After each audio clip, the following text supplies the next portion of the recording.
This is Talk is Sheep, the official podcast of the Wild Sheep Society BC, brought to you by SITKA. Come along as we bring conversations that matter to you into the high alpine. This episode is sponsored by our conservation partner, Precision Optics. Thank you SITKA Gear and Precision Optics for investing in healthy wildlife and sustainable ecosystems. Good morning, ladies and gentlemen. We're back on the mic, and today we have a very special guest straight out of the Yukon. Well, pretty straight out of the Yukon. Just an honor, privilege to have you back on the podcast, Kristy. Kristy Titus, Pursue the Hunt, Wild and Uncut, and just 100 other things. So much going on in your world, and just want to catch up. And the big vector for us was just a crazy Yukon hunt for Fannin Sheep. So congratulations on that. Thank you. I think, number one, I never dreamed that I would ever have the privilege of being a sheep hunter.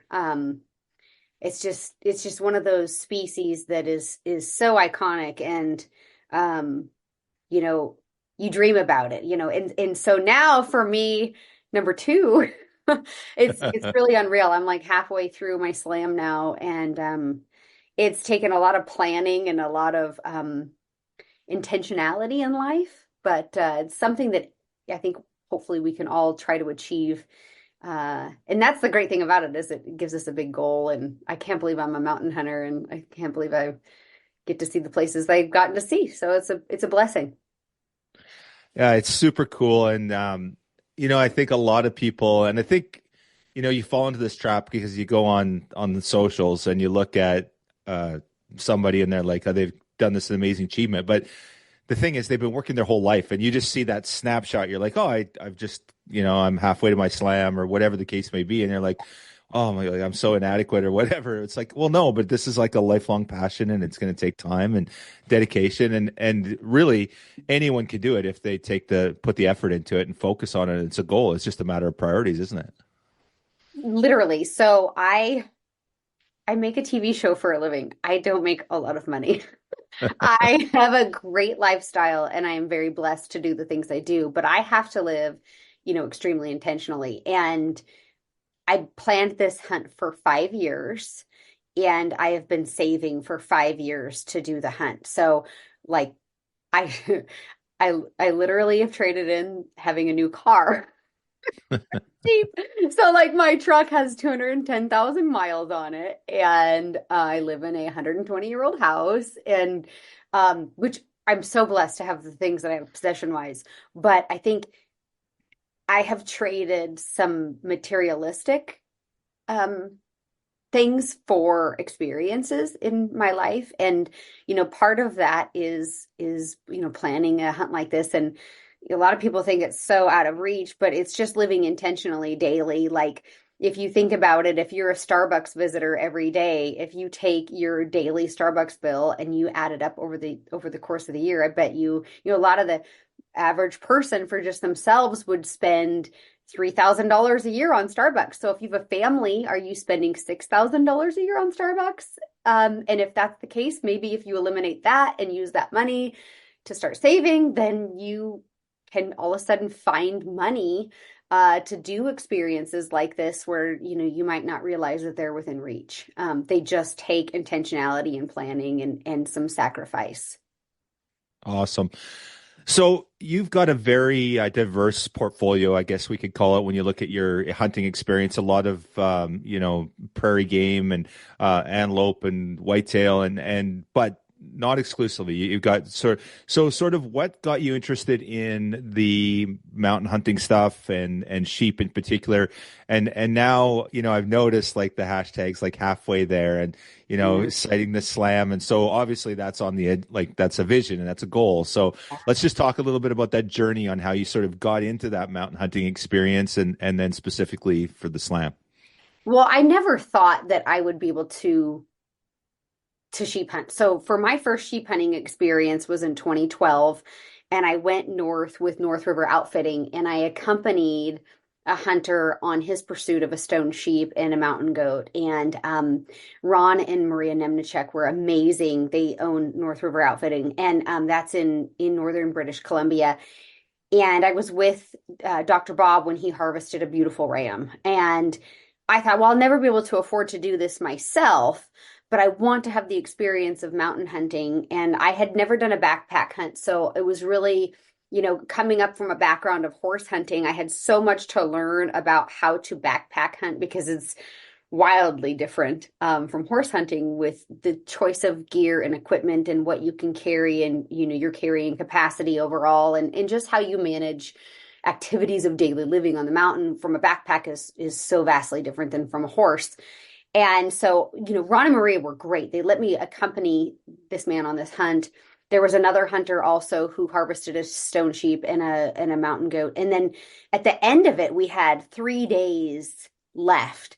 And Ron and Maria they didn't have like a quota at that time on mountain goats. And they said, well, you've been here and you've been sucking it up. And, if you want to hunt mountain goat, we're going to let you hunt mountain goat. And I was so poor. I was so poor at the time. The tag was like, I think it was like $1,200. I called my parents on the sat phone. I'm like, hey, if they buy me this tag, will you loan me the money to pay them back? Because they're going to let me hunt mountain goats. And my parents were so gracious and they did. And I harvested a mountain goat. Again, never thought that I would be able to do that. I was just tagging along because I love the mountains and I love mountain hunting. And I wanted to have the experience of being a sheep hunter. And I just felt like it was so far out of my reach. And Ron and Maria just gave me that tremendous gift of allowing me to become a mountain hunter for my first mountain goat on that trip. So when they picked up our hunters, they flew me in my mountain goat tag and they're like, go have fun. And it was this unreal. So that's kind of where like my northern mountain hunting started. But it really started with a dream. And I really feel like for people, if there's something you want to do, even if you can't afford to do it yourself, there's so many people that like, oh man, I'd love to go on this type of trip. Well, maybe you start like I did, just grunting, like, hey, I'll go and pack, or I'll go and help, or let me just tag along, or I'll cut wood for free in camp. Because there's so many camp jacks, and all of these positions that you can fill within these camps, even if you're not paid, just to have that experience. If it's truly in your heart, then, follow it. And that's literally what I did. I would go to BC with Blackstone Outfitters in the springs, and I would cook over, we had a wood stove in our cabin up there, and I would cook food and I would help wrangle, and I just tagged along because I wanted to have the experience. And, that led later on, I was up with Blackstone some years later and harvested a mountain goat with them. It was a 12-year-old Billy. It was just an incredible hunt in late November, and it was snowing, and it's probably one of the most, I've never been so nervous at coming off the mountain as I was on that hunt, because we had so much snow falling that we lost our backtrack, and it was a wild hunt. And so, again, that was, 5 years of camp jacking and cooking that kind of led me to that opportunity. So I think for a lot of people, it's just, it might not be a traditional way where you just go out and write a check because you have all this money, but maybe you find a non-traditional way, to making those dreams come true. And that's really what's kind of fostered my northern hunting journey. That's awesome. Let's talk a little bit about your first sheep hunt. To talk us through that one, what that experience was like for you. That was with McKenzie Mountain Outfitters, and Stan and Helen Stevens are incredible.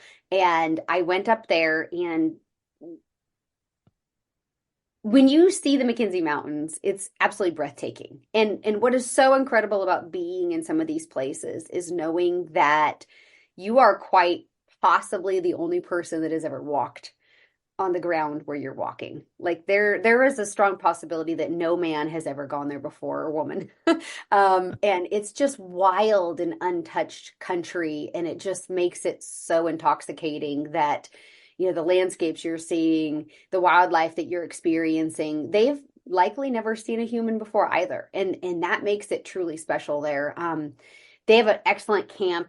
The fishing there was unreal. After I harvested my ram, the fishing was amazing. But that was a fun hunt. We actually we landed on that hunt before hunting season opened because there's a flight time where you have to pause. So we landed before the season opened and just did like glassing. We're just glassing basins and trying to figure out which direction to go and what we wanted to do. And Um, and that also allowed us to kind of kill some time before we started trekking. And so that was fun. The I did pass on a legal ram on that hunt, which really made me nervous. We found like a 10-year-old beautiful doll sheep, and he had lamb tips on one side that were perfect, but the other side he was broomed, heavily broomed. And Glenn, my guide, who's the son of Stan and Helen, was like, "Oh, no, we're not going to shoot him. We can get you a better ram." And I'm like, hear these horror stories of people when they see legal sheep. Like, you harvest a legal sheep because it's such a privilege just to be in that position. To walk away from that, I was terrified. I was like, "Really, Glenn?" And he's like, "Oh no, we're gonna keep hunting." He's like, "If you were older, then we'd take him, but we can get you a better ram than this one." And I'm like, "Okay." So we walked away from that sheep, and we saw a lot of younger sheep. We saw some 7 and 8-year-old rams, and even though the 8-year-old rams were legal, they were like, "No, we harvest older rams." Plus I'd just passed on a 10-year-old ram. So we kept hunting, and I think we were 4 or 5 days into the hunt, and we found a band of rams with 2 extraordinary rams in it. Both of them were just about equal in what looked like age and mass characteristics. And so we watched them overnight and then planned to hunt for the next day. And then I harvested the ram that we felt like was the dominant ram. It was very difficult to have that discernment because they were so close. But ultimately, I believe we made the right decision, because after I shot my ram, the other rams kind of like hung out and they weren't quite sure what to do because this one had been their leader. And it turns out he was 12 and a half years old. And Ooh, wow. he in just such a different ram than the one I just harvested. He was so thin-necked and so frail looking, very slight in like everything about him was just like shrunken. So if you think about like older people as they age, you lose muscle mass and characteristics that, gave you vigor in your youth. And he had lost those characteristics. Like, he was very thin-necked and frail and fragile appearing. I mean, he was beautiful, but he just had a very kind of almost like a smaller body size and mass. He just wasn't in his prime anymore. You could tell. And I mean, I didn't know when I pressed the trigger how old he was.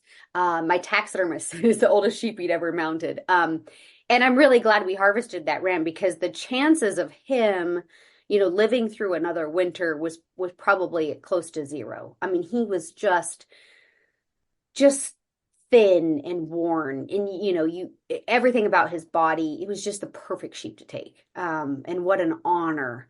When I flew out of there and I looked over the McKinsey Mountains, I thought, "Oh, I'm just heartbroken. I'm never going to see this again."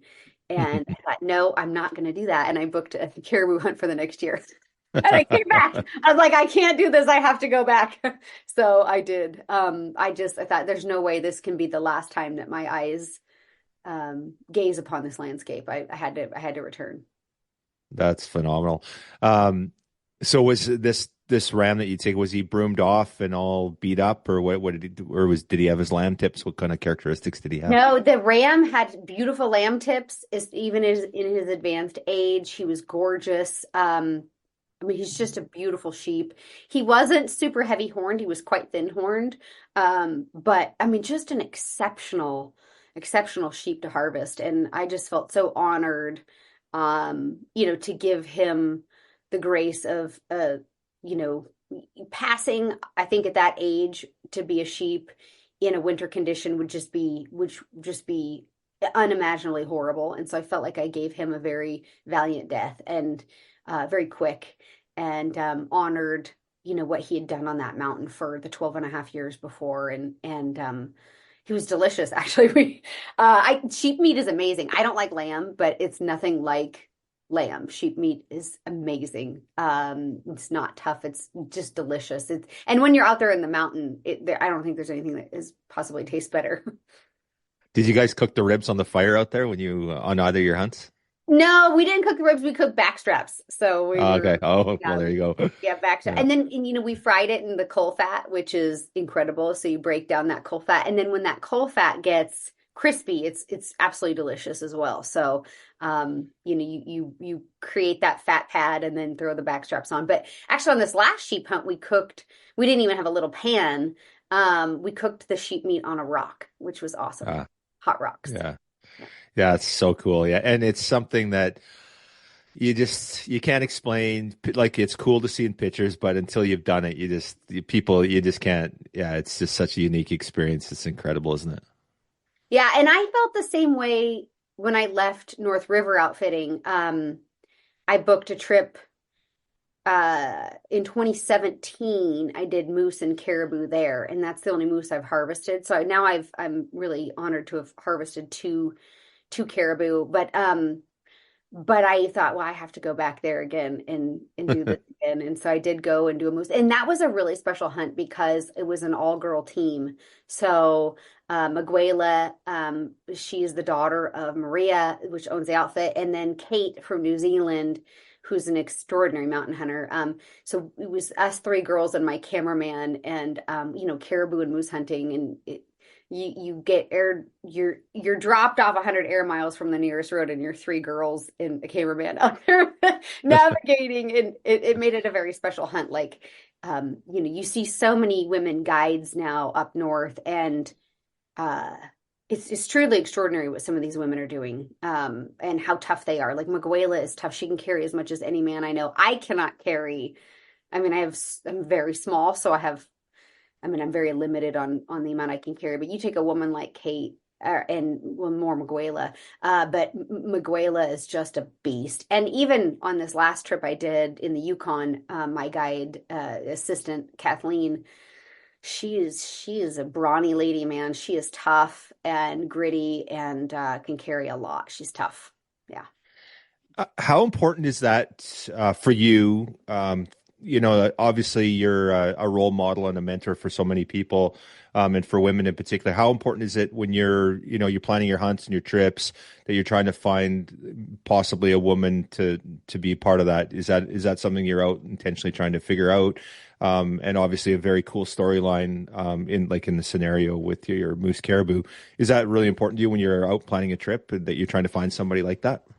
No, I don't like seek it out. The great Right. gift about hunting with Miguela is that I had met Miguela in 2012 when she was like 18 years old, and she was aspiring to be a pilot, and she was fueling up planes, and she was Camp Jack, and she was just a kid with a dream that someday she would also be a mountain guide. And to see her go from being like that 19, 18-year-old girl to now she's a hunting guide, and she's out there doing what she had set her mind to, and became a pilot in the process. That was a pretty special, that's special to witness for myself. But I didn't seek it out. Like when I went this last time with Blackstone, I was just blessed that Kathleen was able to come and she's aspiring to be a sheep guide as well. And so, to be part of her learning process and journey, knowing that someday she'll be, guiding her own sheep hunts, is pretty awesome. Very cool. Let's talk about this hunt. Let's talk about your Fannin hunt in the Yukon. I want to get into all the details. Talk me through it. So, and maybe talk about the 5-year process. Like you talked that this has been a 5-year journey. So talk about that sort of goal when you booked your hunt and how you got there. So it's not so easy sometimes to book one of these hunts when you're prefacing it with, oh, by the way, I'm bringing a cameraman and we're going to film this. And so Jim and Adrian Fink actually owned Blackstone Outfitters when I booked the trip. And Jim was extremely apprehensive about bringing me. I don't think it's because I have blonde hair. I think it was because I was bringing a cameraman, and he had never really allowed like a TV production crew to be in the bush, and had just always been a little apprehensive because it's extra logistics. So if you think about these fly-in areas, they're not just flying in a hunter. Well, now you have to bring in the hunter, and you have to bring in the guide and your packer, and now cameraman, and it's just extra weight and extra, everything is extra. And then it's also extra pressure on the whole outfit and, the area, and it's just a lot. And so Jim was really apprehensive. And, Jim used to work for Stan Stevens. Stan Stevens is the oldest outfitter in the North, I believe. Stan and Helen have been in business longer than anyone, if I'm quoting correctly. I'm pretty sure that is correct. And I had hunted with them twice. And I'm like, just call Stan and Helen, because I knew they knew each other. And I'm like, just ask them what it's like having me and my cameraman Nick in camp, because Nick is an extraordinary hunter and a beast. And I'm like, just talk to them, like, please. And I literally followed Jim around to 3 different shows, like, book me, book me, book me. And he didn't want to. And I wanted to book with Blackstone specifically because 80% of their sheep are Fannin Sheep. So you can book with them and get that Fannin, which satisfies the stone requirement in your slam. And so I had... Aaron from Yukon Stone some years before had encouraged me to book a stone sheep with hunt. He's like, Kristy, just put a deposit down, just book it and make payments. And then in 4 or 5 years, you're going to be sheep hunting with me and it'll be great. And I was like, you're out of your mind, Aaron. I'm like, these hunts are $35,000. I can't afford them. Like, there's no way. And then 4 years go by and they doubled in price. And he's like, I told you to do this. And it was that season I went and I found Jim and Adrian. They just had a great reputation of being incredible outfitters and having a very special place and working very hard for their clients. It is very big country and you don't have helicopters there. And so the hunting is harder in some ways because McKinsey Mountain has helicopters. So, like after I shot my ram, we didn't have to pack it that far to get it to a location where they could land a helicopter and pick us up. With Blackstone or with like an outfit like North River, they're either on wheels or floats, and Blackstone's a wheel plane outfit. And so you have to like come and go from some sort of landing strip, which in our case was river gravel bars. So logistically it's just a lot harder. And so I finally got Jim and Adrian to agree to book me. They took my deposit. I wrote the check and I couldn't fill it out fast enough. Like, okay, I'm going to do this.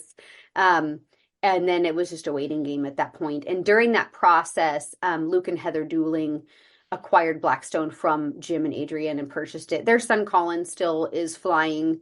Actually, he flew us. So the Fink family still is somewhat involved in that capacity. But I ended up, Luke and Heather are tremendous people. Luke worked for Jim and Adrian for a number of years, a lot of years actually. And they're just doing a really good job with the outfit.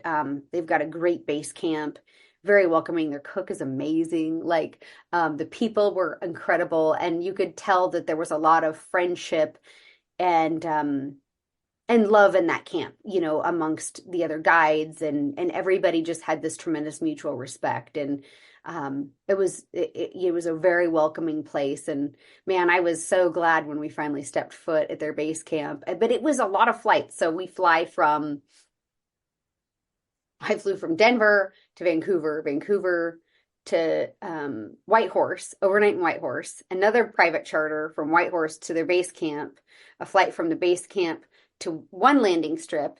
Another plane picked us up because it was like even harder to get to the next landing strip. So then another flight from that landing strip to another landing strip before we started hunting. Like, it was a lot of flying. So we did all of that. Like the flight up there was overnight, but once we got our we had a third plane if they landed, dropped us off. Then we overnighted and started hiking from there. And you're just so remote. It's just hard to explain to people. Like, if you forget something, too bad. Too bad. Like, you are not getting it. Like, it is, you had better have some serious gear lists and some planning. And so that's how it happened. Like, it was a lot of persistence and not willing to accept no. Yeah, it's crazy. Like, you think it, like, it's 2 days just to get to where you're going to start hunting. It's literally 2 days of travel. It's just phenomenal. So there's all these things that are stacked against you, and you haven't even started hunting yet. First of all, like just acquiring a hunt, like look at how hard you had to hustle. It's not like you just write a check and like, okay, off you go. You got to convince the outfitter that you're worthy for starters, right? And then Yeah. yeah, and then you got to I do won't all of make your life miserable. Promise. Oh my goodness. Well, cool. So let's talk about the hunt. So you get into base camp, and now you're hunting. So did you know Kathleen? Did you know your guide? Did you know any of that stuff? So these were all people you met. And then there's this logistical aspect with your cameraman too. You've got a lot of baggage on this trip, right? So I'd love It's to a hear lot. about that. Yeah, so my guide was Karsten Herman. Well, no, Herman is technically his first name. I don't know Karsten's last name. I can't remember his last name, I should say, but his name is Karsten. That's what he goes by. His real name is Herman, but we Karsten and Kathleen, and I was really excited to be partnered with them. And Nick and I, my cameraman and I have hunted together since 2017. And so as soon as we landed, we started bantering. And I think Karsten and Kathleen were like, "Oh my gosh, thank God." Normally it takes hunters like 3 or 4 days to like get through like this serious, awkward phase before we start having fun and cutting loose. And Nick and I just rolled right into like bantering and talking smack and like, just having a good time, like, hunt talk, like you do in camp. And so we all set off. Actually, hunting with Karsten and Kathleen is probably one of the most fun hunts I've ever had as far as the banter in camp. And they're just funny. Like we just laughed. So it was a great time. So we landed, overnighted, because by the time we landed, it was late. Because we'd flown from Whitehorse all the way up. So it was late. So we overnighted, and then the next morning we packed up and started hiking. And the first thing we see is grizzly bears. Like, great. Okay. Where's the sheep? So we saw a sow with cubs, and then a young boar was trailing her. And technically I had a grizzly bear tag. But they're very particular on the grizzly bears they harvest. They're on a very strict management quota. And so they really strive for very large mature boars. And so the boar we saw, I wasn't actively hunting grizzlies. I'm just, perceptually, he just wasn't a boar that we would have wanted to take anyway, but it was really incredible. He was trailing this sow and cubs, and they ended up in a creek bottom, and they had some sort of altercation or some kind of encounter in the creek bottom, and the sow and cubs blows out, and I think the cubs and her could have kicked his butt. Like the cubs were quite aged. They were getting older, and the one little boar she had with her was almost as big as her. But she was a quite small sow. But it was really fun just to see that interaction, and obviously we're being cautionary, and luckily we were on the right side of the creek and the wind was good, and they really didn't know we were there. And then we kind of moved along, and we ended up seeing, I think, 11 or 12 ewes and lambs that day, and no rams. So we just kept walking. And that's what you just keep hiking. And we found a base camp location with some water, and we had some weather. So we actually stayed put for a day and a half after that, because we kind of got weathered in with some low fog and rain. And we basically just sat in the rain and the fog. You know how that goes on a sheep hunt. And then Kathleen had made the suggestion we move along with our packs, and Karsten's like, "No, let's just go see what's, a couple of miles out this ridge with lighter packs before we break camp." Because it is hard, to carry all that weight all the time. Which we ended up finding that a couple of days into our hunt, some sheep, but they were, I don't even know how far away. They were a long ways away. I mean, so we saw them with spotting scopes, and okay, so we go back, break our base camp. It ended up being a 15-mile back and forth between finding the sheep, going back to camp, breaking camp, and then hiking out. And we did that over the course of the next day and a half. And then we found a new location to set up camp. And then while we were doing that, my cameraman spotted another sheep. And so we dropped our camp, set up our tents, summited this shale mountain. And, by shale, I mean, it's like literally just like one of those gray rock top mountains. So no vegetation on top, very little. I mean, there's no shrubbery. There was just kind of that low lying, I don't even know what it is. It's like tundra grass. And then when we got to the summit, we saw the sheep that we had seen a couple of days before again, and they were over another valley. So instead of going after the ram we had seen that day, because that one was probably a legal ram, but Karsten was a little on the fence about him. He wasn't a spectacular aged ram. And so he said, well, there's really no reason for us to try to find this one. Let's just go back and break camp and hike again. So we did that. We broke camp and then continued our trek, overnighted again.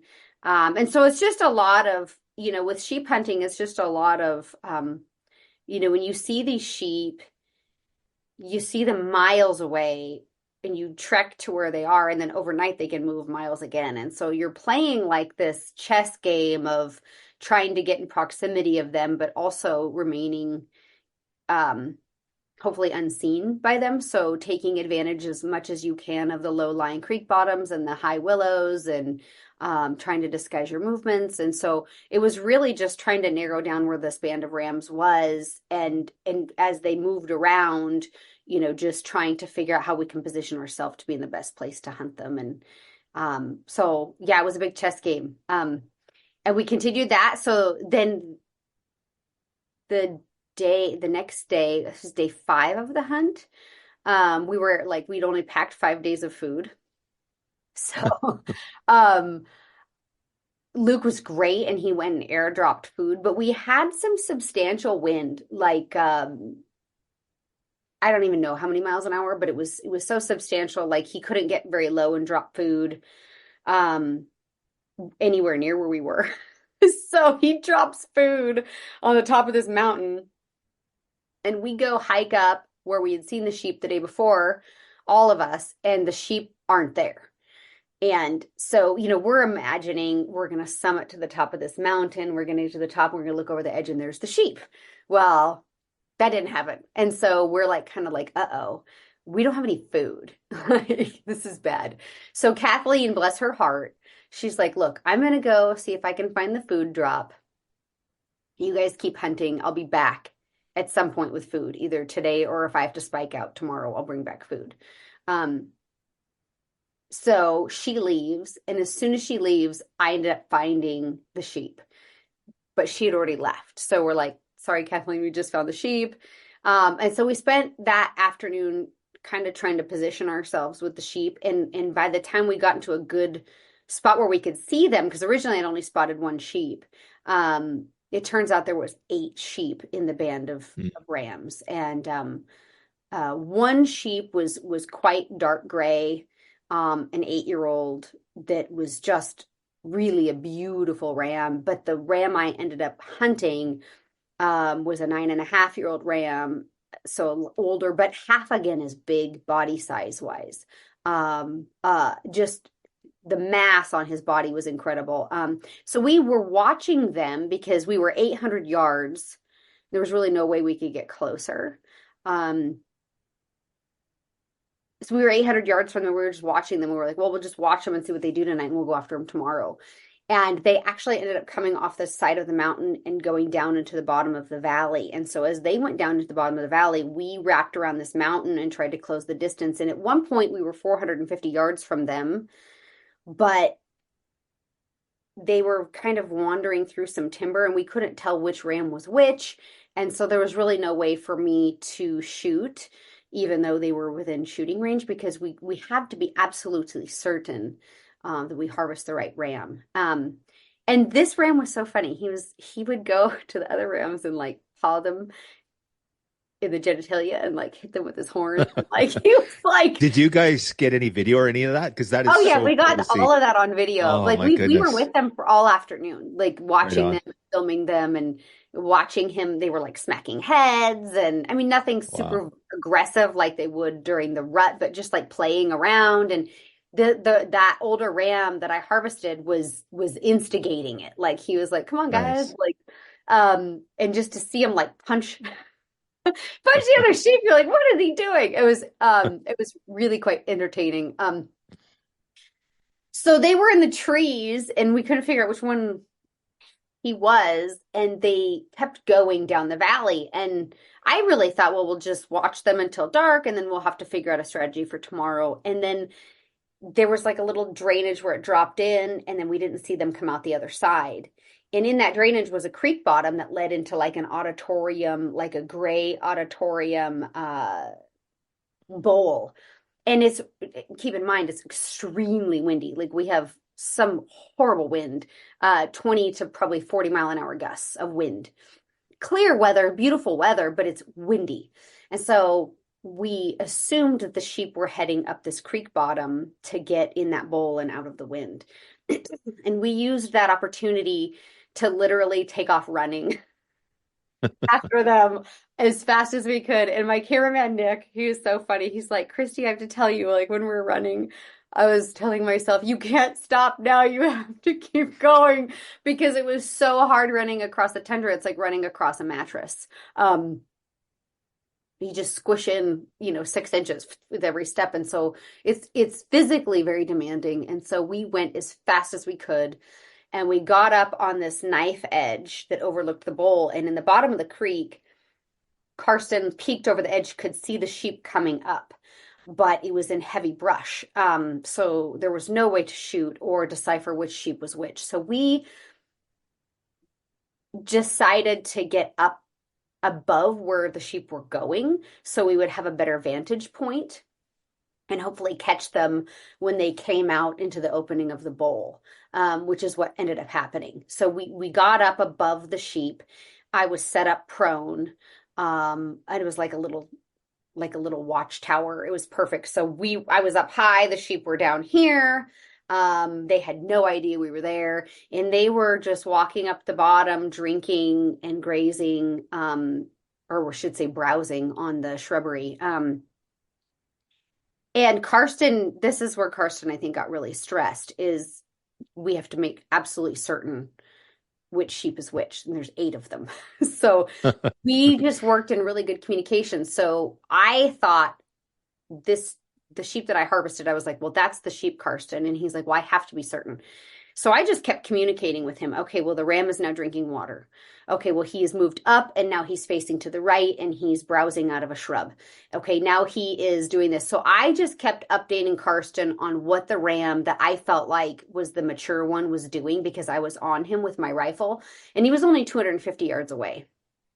So we just kept communicating back and forth the whole time. I kept updating him on what I was seeing and where the ram was, so that he could also kind of pinpoint and make sure what ram I was looking at was the right ram. And then the ram stepped up onto the steep rocks and then faced us. And he's like, yes, that's the ram. So before you talk about that, tell me what your brain is doing, because here you are, you've got a legal ram at 250 yards. You know you're going to pull the trigger. What are you doing? Because you're like, it's one thing to be like we talk about buck fever and all that stuff. You're sitting there, but now you're just sitting there waiting, and you have to be patient, and like Yes. that. There's so much intensity. Talk about your brain, what you're going through right there. So the ram is broadside at 250 yards in the open. And I'm like, Karsten, come on. Like, he's broadside, Karsten. He's like, I have to be sure. And I'm like, okay, they don't know we're here. Just calm down. So what I did at that point is I went through my pre-fire checklist to make sure everything was perfect. So I made sure that the bubble level on my rifle was perfect. I double checked my data on my arm board, because I dial for accuracy. And so I double checked my arm board. I rearranged the sheep. I made sure my turret was spun to the correct increments. And so I just double checked everything while Karsten was evaluating without coming off the rifle, right? Like, I kept my position and did these pre-fire checklists just to ensure that when I do press the trigger, everything is right and I'm not going to make a mistake. So I thought, there's a book that I've read. It's called Larry Basham wrote it. It's called With Winning in Mind.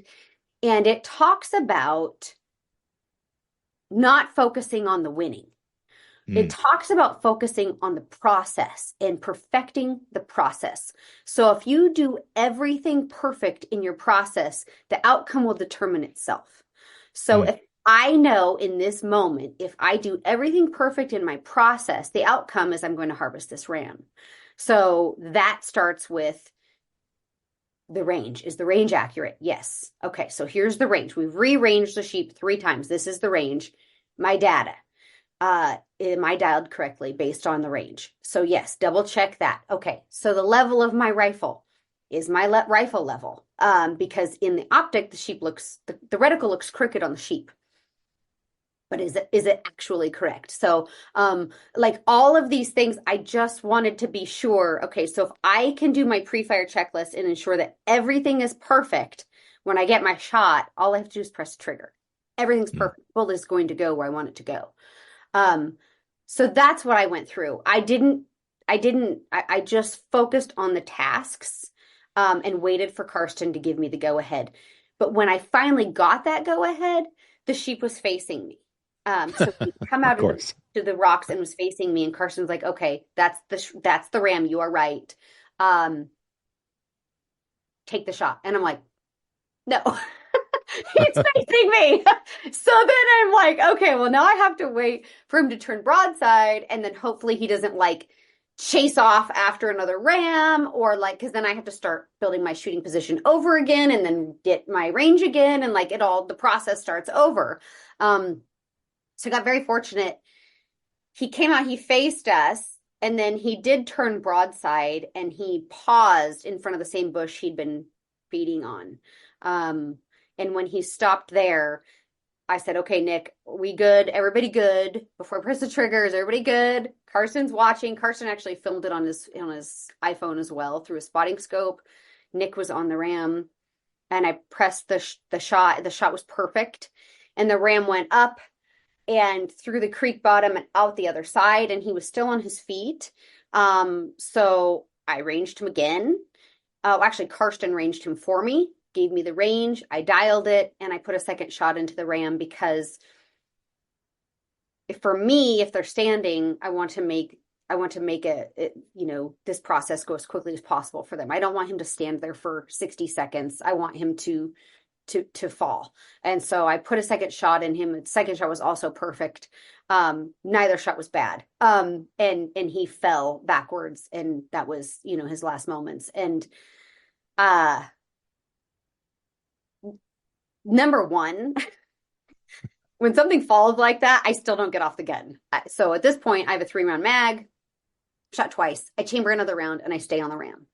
Karsten's like, good shot, you got him. And I'm like, I'm not moving. I do not come off the gun. I don't celebrate. I am sitting there watching this ram in my scope, because if he were to get up, it's people that celebrate a little too quickly sometimes, then things go sideways. So I stayed there for minutes. Plus, we have 7 other rams that we don't want to spook. And my cameraman, of course, he knows the ram is not getting up. I know the ram's not getting up, but I'm just being overly cautious. And my cameraman comes over, and he gets the camera right in my face, and I'm crying. Like, I've never been so nervous on a hunt in my life, because I don't think one has ever meant more. This literally was a once in a lifetime opportunity for me. The expense, the planning, the dreaming, everything that goes into being this type of mountain hunter, when, I don't have the money to be like, oh, I'm gonna just go book another hunt. Like, I'll try it again next year or in 2 years. That's just not, it's like, I just didn't have that type of resource. Like, this took a lot of sacrifice for me for a lot of years to be there. And I was so grateful for the work that Karsten had put in, for Blackstone for taking me, for Luke and Heather, and for my pilots for, flying in bad weather. I mean, we had some really rough wind that the pilots really risked themselves trying to pick us up at the end, which I'll talk about that in a minute. But, there was so much emotion. I sobbed. I sobbed, because, here I am, and we're successful. And the other, we waited there. The other 7 sheep kind of went up into the bowl. And it was a very, very meaningful moment for me, for sure. That's amazing. And, I think for our listeners, they think, some people think like, oh, it's a guided hunt, you're guaranteed a sheep. And it doesn't work like that. There's a No. lot of people that go on a guided hunt that come home empty-handed. It's still hunting. At the end of the day, it's still hunting. And so, you talk about saving for 5 years, you plan all these logistics. You've got a show riding on this thing, and now you don't harvest a sheep. It's like that's a massive investment. And like to have two sheep hunts and come out with two sheep, that's pretty phenomenal. That doesn't happen all the time. It's really, really challenging No, to do it's that. gambling at its finest is literally what it is. But also, part of the tough thing about these sheep hunts is I think sometimes there is an expectation that you're going to be dropped off and the outfitter is going to be like, well, the sheep are right here. And that's not the way it is. So when we were dropped off, the outfitter knew there was a band of sheep in the area. They hadn't hunted it in, I don't know, 3 or 4 years. So they're like, well, there's a band of sheep in there. But with winter kills and things like that, there might be a band of rams in there, but there might not be a legal ram in the band if there had been, a bad winter. So, perhaps like the outfitter's thinking, okay, well, we last hunted this mountain range 4 years ago. There's a band of rams in there and there was a bad winter and the older rams didn't survive. That is also happens. Like you get into sheep, but they're not the right age or they're not legal or, so that is always a concern. And with us, the Yukon is such big remote country. I mean, there's one road through the Yukon basically, and there's 2 towns that hold populations. I mean, it is uninhabited, and so these animals can move so far, and they have to survive. They have to travel to survive because resources are scarce. Predation is real between wolves and grizzlies, and the winter is very hard and unforgiving. So we saw these 8 sheep. There was only one in the 8 sheep that was really a great age to harvest. But the beauty of it is what we left behind is the future. So, in 3 years, they'll be able to drop someone off on that mountain nearby, like we had been dropped off 5 days before, and say, okay, well, the last ram that was harvested out of here was 3 years ago, and there's a band of sheep in here. Go find them. And that's, with the wing plane, it's harder because you can't fly over sheep and age them and see. You can't determine these things like you could with potentially a helicopter, right? Like it's just harder. You can't slow down. You can't, you have to fly. And so, it just makes the logistics more difficult. But yeah, 5 days in, we finally made it all kind of come together. And then, I was just so grateful we found, because the weather we had, if in that band there hadn't have been illegal sheep, we wouldn't have been able to be moved because of the wind. So we would have had to continue to trek with backpacks. And that's one thing I think I can't preface enough for folks is when you do these hunts, the outcome of your hunt is often dependent on how much physical capacity you have to climb and carry. So if you have 2 days of climbing in you, and in my case, my ram was a 5-day hunt, and you only have 2 days of climbing in you, and you have to go all of these miles, then potentially, your own demise of the successful outcome of your hunt is yourself. And that's hard to accept that type of responsibility sometimes, I think. I'm very small, and my pack was well over half of my body weight. And I had to carry that and, and wake up every day and put that weight on and pack it. And so it's not easy, and you have to be able to move. So, if you see something 5 miles away, well, 5 miles as a crow flies is a long ways off from 5 miles on the ground in that country. And so I think being, the most important thing is, beyond spending the money and saving is bringing the best that you can out of yourself and preparing physically for the trip. Yeah, that's a huge part of it. That's crazy. And yeah, that amazing. And then on top of it, you got a cameraman, you got all these logistics, and that just everything gets more and more complicated. Um, so we talked a little bit about your slam journey. So and there's lots of debate about what's the hardest of the four North American wild sheep to harvest and all these things. So do you have a timeline for your other hunts? And then is there a reason that it was the Fannin over a desert or a bighorn, or just kind of talk me through your sort of, obviously you're a planner, you're a long-term thinker. Talk me through your sort of journey if you can. Well, the Dall sheep, I think price-wise is the most introductory sheep that you buy a Dall sheep hunt and go. Stone sheep is, as with all mountain sheep right now, the populations are up and down depending on winter. So, we have some years where we have, good sheep numbers, and then years following a hard winter where sheep numbers are down. And so the only thing that cures that is time and kindness from Mother Nature.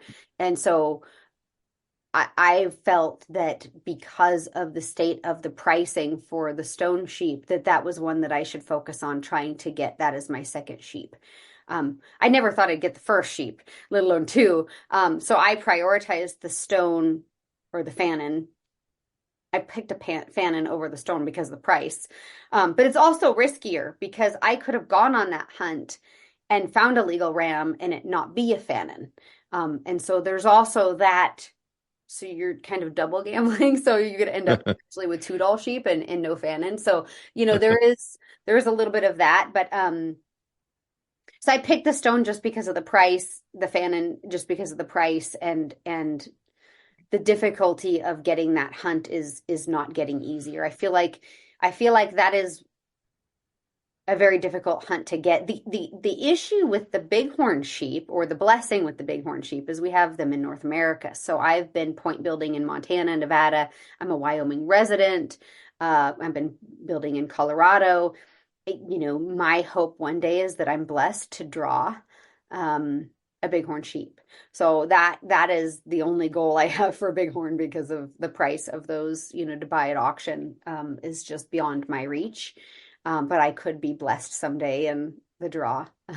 And then desert sheep, they've got an excellent breeding programs that they've been doing. And the desert sheep, because of the water projects and just a lot of the conservation work that's led by philanthropic people that love wildlife, a lot of that, their habitat is improving, and it's really helping strengthen those populations of deserts. So I feel like over the last few years, the populations of deserts have increased, and the price has subsequently, somewhat decreased, if you will, instead of, it's not climbing like the stone sheep is climbing. So that's where I made the decision. If I don't draw, my next sheep that I would look at would be the desert sheep. Awesome. Do you just do raffles? Obviously, you're doing the draw system, but do you do raffles at all for either one of those two, or not bother? Yeah, so when I go to Sheep Show every year, I put in for the raffles, but there's a lot of people that raffle load. They'll buy $50,000 worth of raffle tickets and dump it into a raffle, and that's hard to compete with. Yes. But good on them, because they're supporting conservation. If their ticket's not drawn, then they've donated to a great cause. But it is tough to compete with that. But so yeah, I'll continue to do the raffles, and obviously I don't qualify for lesson one, so I can't put in for those drawings. But Texas has some draws that I put in for as well. I think they have one coming up for their bighorn. You have to apply by November. So I'll be putting in for that Texas one in November. So I'm applying as many places as I can. And the folks that have the ability to do the slam not only once, but, multiple times is, it's just an incredible feat. It's crazy. Yeah, absolutely. So you referenced the flight out. Are you going to share that with us? It sounds like there was some drama there, maybe. Yeah. So Kathleen, we harvest the ram. We're so excited. Kathleen messages us, I can't find the food drop. So she comes back and actually meets us just below where I harvested the ram, which was such a blessing for me because I'm packing all my stuff and I have the horns and the cape, and Karsten has the meat and my cameraman has some meat, and I have my gun and my tripod and all my gear, and it's very heavy. And I was so grateful to see Kathleen because she took my rifle and my tripod for me. I'm like, thank you. So she had hustled. So we had enough food for that night, which, was great because we had planned 5 days of food and then had hoped for a drop just because, like, for me physically, it's hard to carry enough food for a 10-day hunt. My pack was over 60 pounds, and I would say between 60 and 70 pounds. And I weighed 121 pounds at the end of my hunt. So it's a lot for me to carry. So for me to carry a full 10 days of food is really a big ask. So I was very grateful that we were able to try to do like a food drop system. So she couldn't find the food. So that night we got back to our base camp at like 1 a.m. We ate and we tiredly went to bed. And got up in the morning, which was interesting because I had all these grizzly digs around where I put my tent up, so where the grizzlies had been digging in the ground. And so my sheep horns and hide were in my tent, and Karsten, my guide, had the meat at his tent. And so, because we did not want in the middle of the night a grizzly to come in and take the meat and horns, so we split up. We split up the responsibility. Kathleen and Karsten both have firearms. I have a firearm. The only one who was defenseless was my cameraman, Nick. So we went to bed. The next morning we got up, we broke our camp, and we started walking towards the landing strip. And the food drop was a mile as a crow flies from the landing strip. So we got to the landing strip, dropped our gear, which, as you can imagine, was heavy. And thankfully, again, I had Kathleen and Nick both that helped me, because by the time I put the sheep hide and horns in most of my gear in my extended stay pack, it was full. And I had maxed out what I can physically carry. So Nick took a couple small items for me. Kathleen took my sleeping bag, and I can't remember if her or Nick took my tent. One of them took my tent because they're rather bulky. So they took some of those more bulky items so that I could carry my stuff. And then Kathleen carried my firearm for me as well. So it's great, having a packer, and she's so strong. Like, yeah, so that was awesome to have that help. And just because physically I'm so limited, like I can't put 100 pounds on my back and carry it. So I had help, and I was very grateful for that. Nick and Kathleen were awesome. And then Karsten carried the meat. He had an extraordinary load. That man is really tough. I don't know how he did it. Like, it was extraordinary what he carried. And there's a lot of hunting guides that I can say the same thing for. They're just super tough. So he did pack that back to the landing strip. And when we got there, we sat around and we were hoping to get picked up, and we realized that wasn't going to happen because of the wind. The wind was so bad. Colin tried to land to pick us up at one point, and he's like, sorry guys, I can't.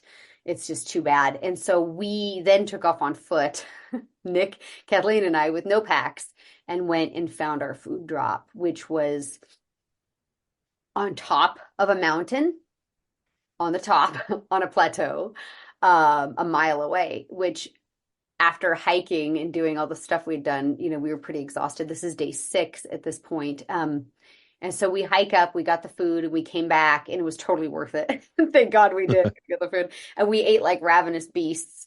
And then the next day we sat and kind of waited for them to pick us up. And, we didn't think we were going to get picked up because the weather, and didn't get picked up. And then we woke up in the morning, it was freezing, like literally it was freezing and it was cold. So we'd actually gone to bed the night before at like 6 o'clock because it started raining. And then by 11:30 the next morning, I'm finally like, okay, I've been in my tent for a tremendous amount of time. Like I have to get out of my tent. So I got out of my tent and have all my clothes on because it's so cold. And we ended up, it was actually really fun because I'd kind of given up the idea of getting picked up because of the wind. And one time Colin had tried to come in again. He tried numerous times to pick us up. And you could see him coming on the bowl and his wingtips on his plane are just rocking back and forth. And he said he about lost it on his plane. So we're like, okay, well, we're pretty much just gonna kind of give up on this because we want him to be safe.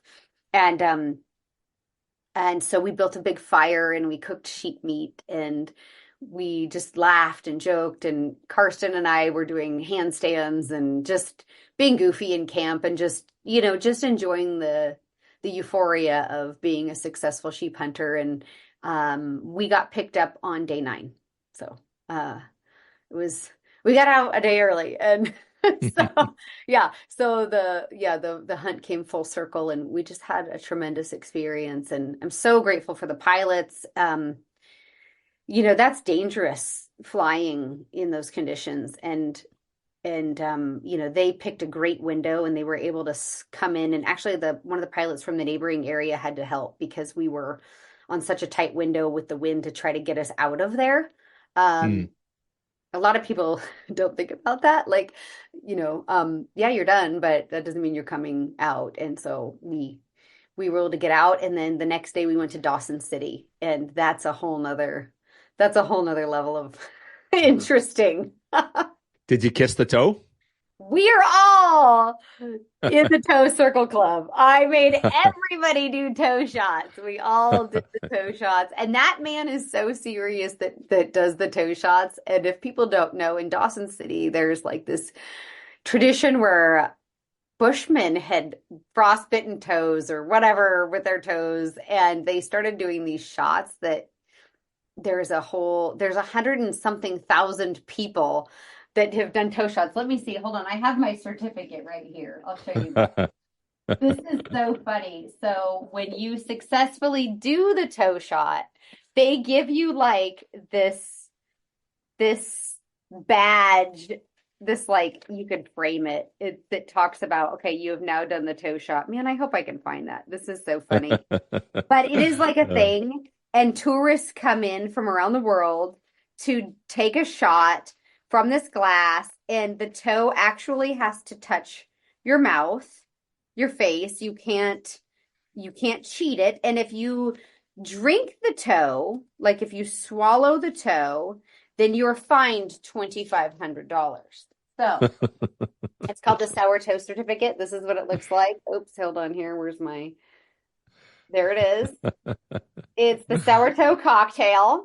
And if you go there, you can get a certificate as well. I am sour toe cocktail drinker number 129,894. I'm just really proud about that. It says you can drink it fast, you can drink it slow, but your lips must touch the toe. If it's a real toe. And I had a hammer toe, just so you know. It's not the big toe, it's the toe next to that one. And then we went to Gertie's and watched the Dancing Girls, and it was super fun visiting Dawson. It was an incredible town.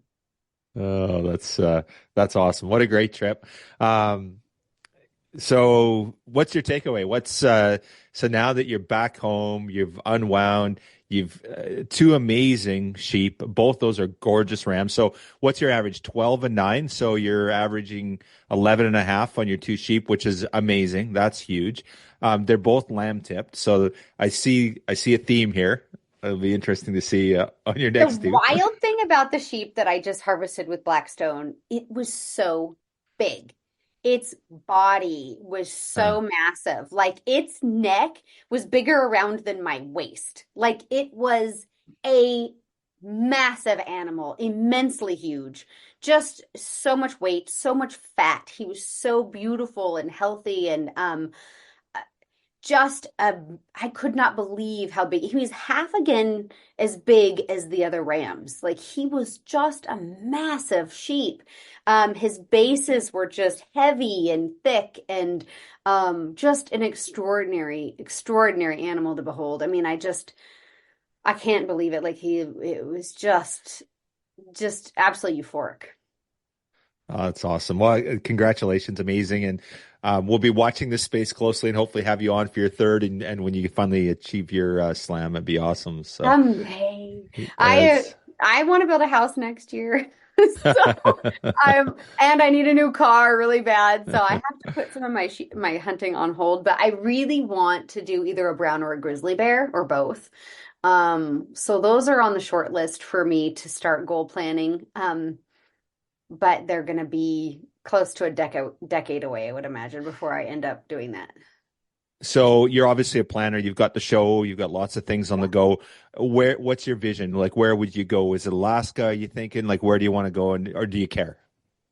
Well, I chased some brown bear guides around for a little while trying to book one, and we just couldn't kind of connect on dates and whatever that worked. And so, but yeah, my original goal was Alaska, but I wouldn't mind going back with Blackstone and doing grizzly bear hunting with them. They've got beautiful bears, and so I haven't decided yet. I don't know, but Alaska, a big coastal brown bear is a dream for sure. So we'll see. Either a peninsula bear or a Kodiak bear. I don't know. Yeah. Yeah. Awesome. And can you play the draw on any of those? Are there any that you can do, or are they all guided? Every one of them? I can't. I think obviously you have to go with a guide if you're not an I think so. on those. So I'm pretty sure, 99% sure you have to be guided on them, which is fine. Unless I want to move to Alaska for a season, which I don't think I'm going to do. I live in Wyoming and I really love it here and I don't really want to go. But so this whole sheep episode will air on season 9 of Pursue the Wild, which airs on Wild TV in Canada and also on the Pursuit channel in the United States. And then it's also digitally streaming on Carbon TV, my Pursue the Wild YouTube page, and my Facebook. So next year, this will be coming out and you guys can watch it at some point. Probably early in the airing season. So I can't wait. It's just going to be a spectacular episode.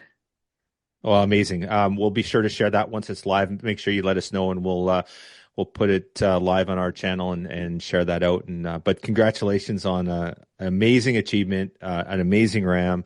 And I can't wait to watch it. It's going to be great. I'll be watching for it in Wild TV here in Canada and be sure to watch that episode. So thank you for your time today, and I think the most important thing for me is just to express gratitude for the men and women and the people that support, making these hunts possible, because I'm the one that's privileged that got to press the trigger, but it is the folks that fly us, cook for us, guide us, take us, encourage us, all of that, inspire us to be out there. Other hunters before us, you take the Jack O'Connors of the world or the Jim Craigs of the world. I mean, Jim and Leanne Craig are the people that have inspired me and made, my first sheep hunting dreams a reality. And like, that's what it takes. We have to inspire that next generation of mountain hunter and honor the people that help us be in these wild places, because if it weren't for them, I wouldn't be doing this. So Karsten and Kathleen and Heather and Luke and Colin, the pilot, and Jack, the other pilot, and like all the people, it takes really this huge team to make these mountain hunts possible, because it's such untouched ground. And I encourage all of you, just do it. Just go.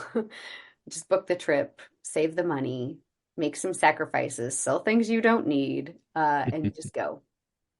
Awesome. An inspiring closeout to the podcast. We appreciate it, Kristy. Thanks so much for all you do. And thanks for being on with us today. Thank you. I appreciate you.